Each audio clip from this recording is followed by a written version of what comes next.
I got a Samsung refrigerator. The model number is RFG 297AARS, and I've got a loud fan in the freezer section down here. When you open it up, the fan stops, so I know it's the one in the freezer. And we had a big ice buildup underneath this tray, so I just take this off. This tray pops up and back like this.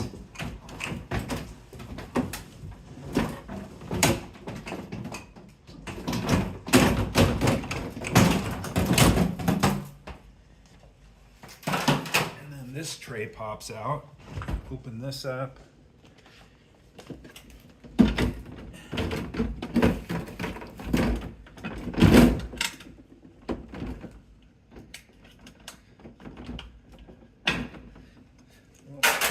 Out.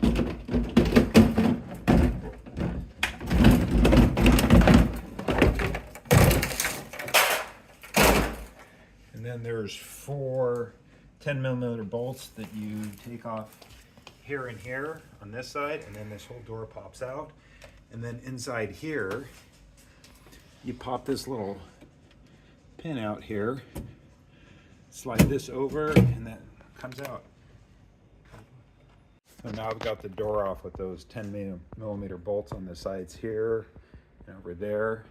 And then up here, there's just 2 screws, one here and one here, Phillips to take out. And then this thing pops out, but the first time it was frozen solid, so I used a hair dryer underneath here to thaw it out. I tried the vents up here and up on top there and was not getting anywhere. So you have to go behind the polystyrene and metal to get back into the evaporator to thaw it out. And then once it's thawed out, the panel just pulls out pretty easily. Let's see, just like that. Up on the top right, there's some wires that need to be disconnected from the fans before you just yank it out. So pull it from the left. So here's that panel pulled out. It's the 3 connectors up there that are connected to the panel here. And when you're thawing it out, you have to get underneath this panel here. First time I got it in between here and it wouldn't thaw, and then I got the hair dryer underneath this panel to thaw it out. Otherwise it's just frozen solid in there.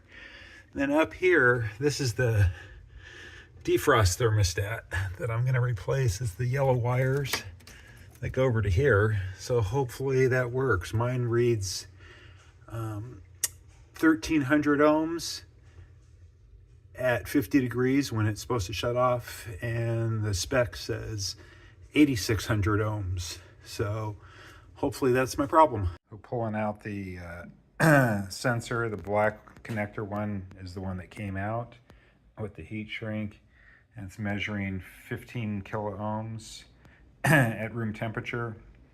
And this one over here is reading like 6 kilo ohms. So I assume that that's it, but the sensor that they sent me was registered for mine, and it does not have the same connector on it. So I spliced in the old connector to the new sensor and put this